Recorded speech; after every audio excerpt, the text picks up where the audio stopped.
간단하다고 해서 함부로 수술을 해온 경향이 있는 수술 부위입니다. 그러나 X증만큼 수술을 잘 해야 좋은 결과를 가져올 수 있는 수술이라고 하지 않을 수 없을 만큼 강조해야 됩니다. 우리가 외래에서 20년 전이나 10년 전에 수술해난 사람들의 흉터를 보면 깜짝 놀랄 만한 흉터를 갖고 오는 사람들이 많습니다. 특히 X증은 그냥 외과적으로 털이 있는 부분을 중학교 때 냄새를 없애기 위해서 잘라버려가지고 그냥 봉합하는 경우는 너무나 겨드랑이 전체에 걸친 흉터가 있습니다. 그런 경우에는 정말로 치료가 흉터선이 길어지고 미용적으로 난감한 경우가 많습니다.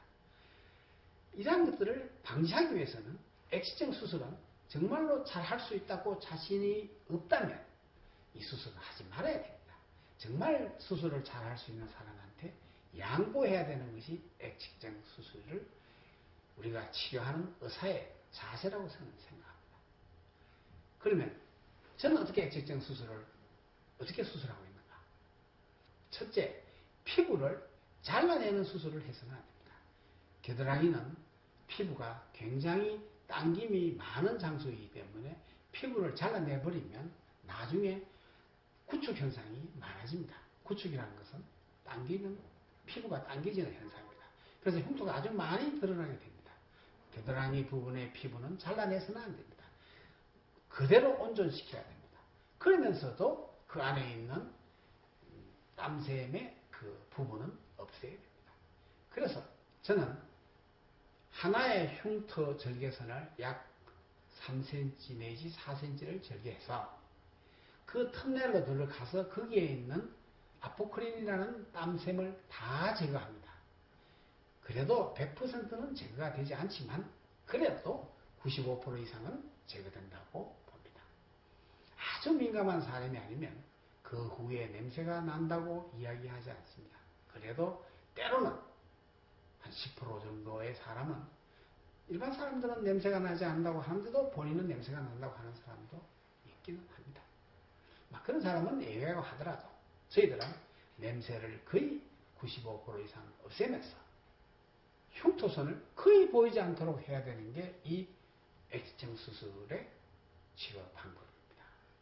그래도 어떤 사람들은 이것을 레이저로 치료한다든지 또는 긁어내는 방법을 작은 구멍을 통해서 긁어낸다고 해서 긁어내는 방법도 있는데 X증 수술은 그래도 많은 시간을 거쳐서 수술 후 환자들을 검토하고 관찰해 본 결과 역시 하나의 절개선과 그것을 완전히 노출시켜서 피하에 있는 아포크린 땀샘을 하나하나 제거하고 그리고 수술을 잘 듣고 그러나 좀 여기서 우리가 강조해야 될 사항은 X증은 수술하고 난 다음에 일상생활에 거의 지장을 주지 않을 만큼의 외과적인 수술 후 피부를 고정하는 방법이 또한 굉장히 중요합니다.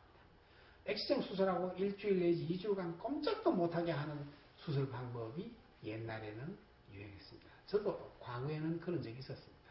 그러나 지금은 일상생활에 큰 지장이 없이 우리가 X증을 수술하고 고정하는 방법을 우리가 강구해 놓고 있습니다. 어떻게 하나? 피판과 그 수술 부위의 피판이 움직이지 않도록 그 자리를 그 누비 이불을 만드는 것과 같이 수술 부위에 약 20군데 이상을 실로서 고정을 합니다. 그렇게 되면 우리가 과거에 같이 팔을 쓰지 못하도록 일주일 이상 또는 열흘간 기부스를 한다든지 그런 방법을 하지 않고도 X증 환자가 수술하고 2, 3일 만에 직장에 나갈 수 있는 방법, 이러한 수술 방법이면서 냄새도 제거하고 수술 흉터도 거의 보이지 않는 이러한 방법으로 저희들은 수술하고 있습니다.